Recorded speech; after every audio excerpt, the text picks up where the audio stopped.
तो एक जो सबसे बड़ी बात आती है कि एबीसी को हम कैसे भरें, उसको हमको किस तरीके से फ्रेम करने की ज़रूरत हो, क्योंकि एबीसी में हमेशा ये चीज़ देखने को मिलती है कि बच्चे जहाँ-जहाँ जा रहे हैं, जिन-जिन लोगों से मिल रहे हैं, उनके साथ में उसका बिहेवियर हो सकता है कि जो हमने टारगेट बिहेवियर लिया है, वो बिहेवियर उनके साथ में भी घटित हो रहा हो। ऐसी कंडीशन में हमें उनको भी ये फ्रेम, ये फॉर्मेट समझाने की ज़रूरत होती है। अगर उनके साथ भी घटित होता है, तो उनसे भी हमें ये सारी डिटेल्स लेने की ज़रूरत होती है। तो पहली ज़रूरत है एज़ अ पेरेंट या एज़ अ थेरेपिस्ट, टीचर, कोई भी रोल में हैं हम ये जानें कि एबीसी चार्ट हम किस तरीके से बनाएंगे। स्क्रीन पे आपको दिखाई दे रहा है कि बच्चे का सबसे पहले तो हम ये पता करते हैं, पहले तो हमें ये डिसाइड करने की ज़रूरत है कि टारगेट बिहेवियर कौन से होंगे जिनके ऊपर काम करना है, जो हमें छुड़ाने हैं या सिखाने हैं। बच्चे के अंदर वो बिहेवियर हैं या नहीं है, हम डेवलप करना चाहते हैं। अगर है तो हमें उसको कम करना है। ऐसी सारी कंडीशंस को हमें माइंड में रखते हुए टारगेट बिहेवियर को सिलेक्ट करने के बाद यहाँ पर जैसा आप सामने देख रहे हैं, हिट्स अदर्स मतलब दूसरों को मारता है, does not sit at one place मतलब एक जगह पर नहीं बैठता है, या तीसरा बिहेवियर जो ऑप्शनल एक तरीके से मैं बोलूँगी, अगर पेरेंट एक साथ सारे काम नहीं कर सकें सभी बिहेवियर पर तो वो उसको एक या दो भी लेकर चल सकते हैं। यहाँ पे स्पिट्स एट अदर्स दूसरों के ऊपर थूकता है। ये तीन बिहेवियर हम मान के चलते हैं। इन तीनों बिहेवियर्स को कोडिंग के थ्रू हम नंबर यहाँ पे दे रहे हैं। जैसे हिट्स अदर्स 1 है उसका कोड। यहाँ पे जब हम चार्ट बनाते हैं तो चार्ट में हम पूरे पूरे बिहेवियर को लिखेंगे तो काफ़ी अननेसेसरी उसमें वर्ड्स बहुत ज़्यादा दिखाई देंगे। सो हमें कोडिंग करके चलने की ज़रूरत होती है। यहाँ डेट एंड टाइम सबसे पहला अगर चार्ट बोलूँ तो उसके अंदर डेट एंड टाइम हमें मेंशन करना बहुत ज़्यादा ज़रूरी होता है एबीसी चार्ट में। जैसे हमें पता चलता है कि एक दिन के अंदर कितनी बार पर्टिकुलर वो वाला बिहेवियर घटित हो रहा है। डेट एंड टाइम ये इसलिए भी बहुत ज़्यादा ज़रूरी होता है क्योंकि प्रॉब्लम की सीवियरिटी, प्रॉब्लम की फ्रीक्वेंसी ये हमें समझ में आती है इससे। लगातार 5 दिन के बिहेवियर को हमको मिनिमम नोट करने की ज़रूरत होती है, नहीं तो अगर 7 डेज़ हो गए तो बहुत अच्छी बात है। यहाँ पर टारगेट बिहेवियर सेकंड कॉलम में आप देख पा रहे हैं। सेकंड कॉलम के बाद थर्ड कॉलम में वाई, किसी भी बिहेवियर को अगर कहा जाए तो वो क्यों घटित हुआ, उसको हमें बताने की ज़रूरत होती है। जैसे एक बच्चे ने हिट्स अदर्स बिहेवियर है, टीबी कोड जो यहाँ पे टारगेट बिहेवियर कोड आप देख रहे हैं 1 है, इसलिए क्योंकि पहला बिहेवियर है। क्यों उसने क्यों मारा? क्योंकि उसको चॉकलेट चाहिए थे। लेकिन अगर उसने चॉकलेट मांगा, उसको चॉकलेट नहीं मिली तो वो बिहेवियर करता है। कारण भी हमें समझने की ज़रूरत है कि क्यों चॉकलेट नहीं मिली या क्या है, तो हम और आगे जाएंगे। यहाँ पर कारण था कि उसको चॉकलेट नहीं मिल रही थी या उसको चॉकलेट चाहिए थी। कब? ब्रेकफास्ट के टाइम पे। कहाँ पर? घर पर। किसके साथ? मदर के साथ। मतलब ये जो हिटिंग बिहेवियर है वो मदर के साथ में यहाँ पे होता हुआ दिखाई दिया। कॉन्सिक्वेंस क्या हुआ, इसका परिणाम क्या देखने को मिला? परिणाम में बहुत क्लियर दिखाई दिया कि मदर ने पहले उसको 5-10 मिनट्स तक इग्नोर किया। बच्चा चॉकलेट मांग रहा है, मदर ने चॉकलेट नहीं दिया और वो अपने काम में ऐसे ही बिजी रहें। इस दौरान 5 से 10 मिनट के दौरान बच्चा लगातार मदर को हिट कर रहा है। मदर उसको इग्नोर कर रहे हैं, परेशान है लेकिन इग्नोर कर रहे हैं। सडनली वो चॉकलेट निकालती हैं, ले बच्चे को देती हैं और कहती हैं ये लो जाओ और मेरी जान छोड़ो, या इस तरीके का कोई भी डायलॉग अगर बोलते हुए पेरेंट्स अगर करते हैं इस तरीके से बच्चे की डिमांड को पूरा, तो ये तरीका जो पेरेंट्स अप्लाई करते हैं किसी भी प्रॉब्लम बिहेवियर को हैंडल करने के लिए, ये तरीका बिल्कुल सही तरीका नहीं माना जाता और ये एक अलग ढंग के फंक्शन को बच्चे के अंदर डेवलप कर रहा है, जिसमें कि अगर मैं यहाँ पे बोलूँ तो आगे मैं डिस्कस करूँगी, लेकिन यहाँ पे जो फंक्शन काम कर रहा है वो टेंजिबल है। टेंजिबल मतलब यहाँ पे मदर ने प्रेशर में आकर के बच्चे की वो डिमांड पूरी किया, ना कि अपनी मर्जी से। इससे बच्चे की वो हैबिट हो गई कि वो जब भी किसी से भी कोई भी सामान चाहिए होगा तो वो ये बिहेवियर रिपीट करेगा और हर एक के साथ इसी तरीके से वो करते हुए अपनी डिमांड को पूरी करने की कोशिश करेगा। तो यहाँ पर एक जो ज़रूरी बात है कि वो हमें जानना है कि क्या कॉन्सिक्वेंस क्या होते, किस तरीके से किसी भी प्रॉब्लमेटिक बिहेवियर को हम समझते हुए आगे बढ़ाते हैं या नासमझी के साथ हम उसको सपोर्ट कर जाते हैं। यहाँ पर फंक्शनल एनालिसिस जो आपके सामने स्क्रीन पे दिखाई दे रहा है कि ये 5 फंक्शंस हैं जो किसी भी प्रॉब्लम बिहेवियर के लिए रिस्पॉन्सिबल पाए जाते हैं। किसी भी तरीके का प्रॉब्लम बिहेवियर हो, अगर स्पेशल नीड बच्चों की बात करें तो उनकी लिमिटेशन उनके समस्यात्मक व्यवहार का एक बहुत बड़ा कारण बनती हैं, जिसमें पहला फंक्शन है स्किल डेफिसिट। हो सकता है कि बच्चे के अंदर उसकी बौद्धिक लिमिटेशन के कारण या फिर किसी और तरीके के लिमिटेशन के कारण उसको काम को कर पाने की जो क्षमता है उसमें कमी देखने को मिले। लेकिन उसके कारण अगर वो नहीं कर पा रहा है तो बहुत सारे अलग प्रॉब्लम्स, जैसे उसको उस काम को छोड़कर हट जाना या फिर उस काम के लिए कोशिश नहीं करना, चीखना, चिल्लाना, ऐसे कामों के समय पे खास करके जो काम उसको करने के लिए डिफ़िकल्ट लगते हैं, अगर ऐसा होता है तो वो फंक्शन हमको समझने की ज़रूरत होती है और उसके पीछे एक बड़ा फंक्शन जो स्किल डेफिसिट हम देख पाते हैं।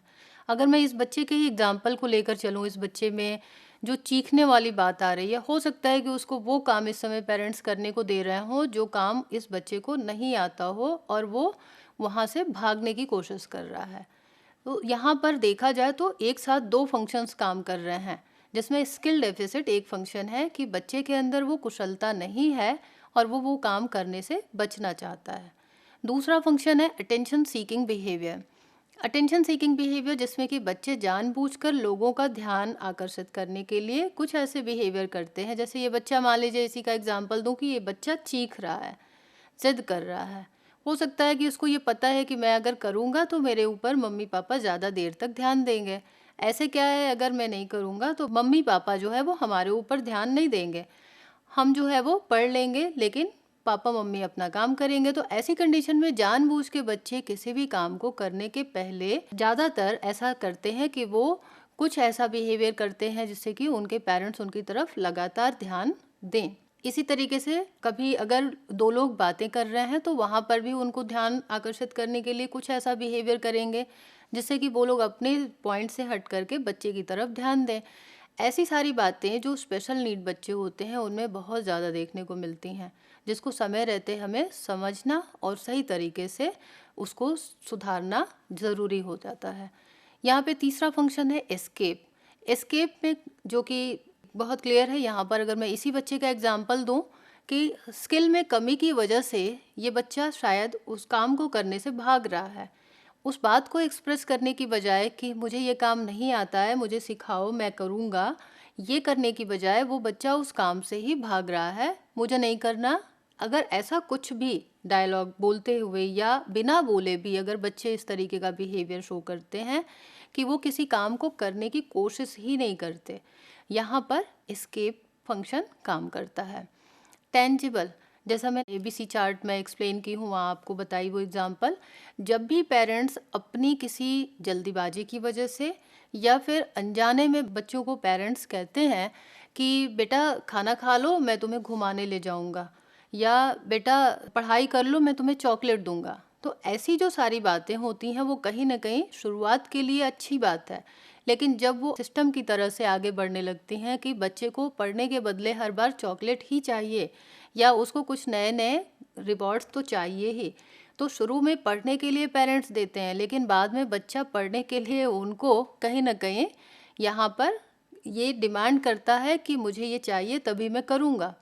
जब ये इस फॉर्म की तरफ पहुंच जाता है कि बच्चा डिमांड करता है किसी काम को करने के बदले में, तो ये टेंजिबल फंक्शन यहाँ पर काम करने लगता है और ये जो बिहेवियर है बच्चे का वो एक समस्यात्मक व्यवहार के तौर पे देखा जाता है, क्योंकि बच्चा हर बात के लिए उसके अंदर एक आदत आ जाती है कि वो अपने पेरेंट्स से कुछ कंडीशंस या कुछ डिमांड रखेगा।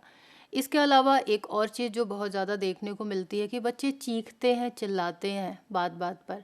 अगर ऐसे देखा जाए तो पेरेंट्स का जो बिहेवियर होता है ये भी कई कारण बनता है। फॉर एग्ज़ाम्पल यहाँ पे मैं एक बात समझाना चाहूँगी कि एक बच्चा मान लीजिए कि स्कूल से आता है और उसके लिए पूरी व्यवस्था है, डाइनिंग टेबल पे खाना है, वो लंच कर लेता है, लेकिन किसी दिन उसको लंच में कुछ और चाहिए, वो उस दिन खाने के मूड में नहीं है, वो अपनी मम्मी से कुछ कहना चाहता है। ऐसी कंडीशन में अगर उसकी मम्मी किसी काम में बिज़ी हैं और उस समय वो बोल रहा है, बुला रहा है एक एग्जांपल के तौर पे बोलूँ कि मम्मी किसी सीरियल या किसी टीवी प्रोग्राम या अपनी किसी फ्रेंड्स के साथ बातचीत करने में बिज़ी हैं, और ऐसा रोज़ होता है, ये डेली का रूटीन है। यहाँ पर अगर बच्चे को किसी एक दिन कुछ चेंज चाहिए या किसी और तरीके की वो डिमांड चाहता है या अपनी कोई बात मदर से कहने की कोशिश करता है और मदर को बुलाता है, तो मदर उसको समय नहीं दे पाते। ऐसी कंडीशन में बच्चे चीखना, चिल्लाना या फिर कुछ भी इस तरीके का बिहेवियर करते हैं जिससे मदर इरिटेट होकर ही सही, लेकिन वो उसकी तरफ आकर ध्यान दे। यहाँ पर जब भी बच्चे को ऐसा कुछ भी लगता है तो चीखना, चिल्लाना ऐसे बिहेवियर को करके अपनी मदर को या अपने फादर को या जिसका भी उसको ध्यान चाहिए, आप उसके लिए जब वो करना शुरू कर देता है और जब उस समय पेरेंट्स उसकी तरफ आते हैं, उसकी डिमांड को पूरी करते हैं, तो ये कहीं ना कहीं टेंजिबल फंक्शन के अंदर आ जाता है, जिसको हमें समझने की ज़रूरत है कि पेरेंट्स की कमी, पेरेंट्स में थोड़ी सी नासमझी की वजह से, मतलब उनकी हैंडलिंग में थोड़ी प्रॉब्लम की वजह से बच्चों के अंदर प्रॉब्लम बिहेवियर डेवलप हो रहे हैं। तो पेरेंटल काउंसलिंग यहाँ बहुत ज़्यादा ज़रूरी हो जाती है। लास्ट फंक्शन जो पांचवा फंक्शन है, इसके अंदर सेल्फ स्टिमुलेटरी बिहेवियर ये फंक्शन है, जिसके अंदर ये देखने को मिलता है कि बच्चों के अंदर खुद में, उनके अंदर जो कुछ इरिटेशंस किसी वजह से ऐसी इरिटेशन होती है, जैसे सेंसरी इश्यूज उनमें बहुत ज़्यादा होते हैं, वो एक जगह बैठ नहीं सकते, वो रेस्टलेस रहते हैं, या फिर हैंड्स फ्लैपिंग है, या फिर अलग अलग सी आवाज़ें निकालना है, ऐसे जो अनयूजुअल बिहेवियर हैं, या फिर पानी से खेलना है, स्टीरियोटाइप बिहेवियर, ये सारे बिहेवियर खास करके अगर हम कहें तो ऑटिज़म या एडीएचडी के बच्चों के अंदर देखने को जो मिलते हैं। इन बिहेवियर के पीछे ऐसा नहीं होता कि बच्चे जानबूझकर वो बिहेवियर कर रहे हैं। अगर हम उन बिहेवियर को अटेंशन सीकिंग, एस्केप या टेंजिबल या स्किल डेफिसिट की कैटेगरी में अगर हम डाल देते हैं, खास करके स्किल डेफिसिट तो बहुत हद तक एक्सेप्टेबल भी होती है, चलती हैं इसके साथ में, लेकिन अटेंशन सीकिंग, एस्केप और टेंजिबल अगर हम नहीं समझ सकें और हम इस तरीके से उनको हैंडल करने लगते हैं, तो बच्चों के समस्यात्मक व्यवहार और ज़्यादा बढ़ने की चांसेस रहती हैं। इसलिए सबसे ज़्यादा ज़रूरी होता है कि हम उनके कारणों की पहचान करें कि बच्चा इस तरीके का बिहेवियर क्यों कर रहा है। जब ऐसे बिहेवियर को वो कर रहा हो तो हम उसको एबीसी चार्ट के थ्रू, रिकॉर्डिंग जो हम पहले भी बात कर चुके हैं, उसके थ्रू हमें इन्फॉर्मेशन पूरी मिलती है, तो हम उसके आधार पर ही आगे का मैनेजमेंट प्लान, जो कि टेक्निक्स कौन सी हमें अप्लाई करनी है, वो समझते हुए हम करते हैं।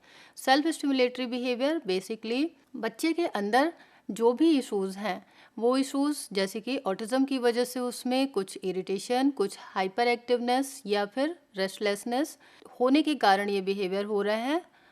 बाहर की सराउंडिंग से उसका कुछ ऐसा नहीं रहता है कि वो अटेंशन के लिए कर रहा है, तो ऐसी कंडीशन में हमको उसको जो भी मेडिकल ट्रीटमेंट या थेरेपेटिक दूसरे जो ट्रीटमेंट हैं, उनके ऊपर काम करने की ज़रूरत होती है।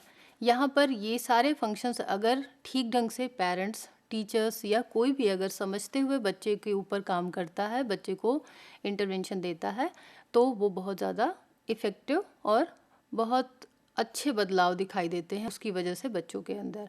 तो बहुत ज़्यादा ज़रूरी है कि हम एक सिस्टमैटिक ढंग से चलते हुए बच्चे के अंदर जो प्रॉब्लमेटिक बिहेवियर है या फिर जो कुशलता में कमी है, उसको समझते हुए बच्चे को ट्रेनिंग दें।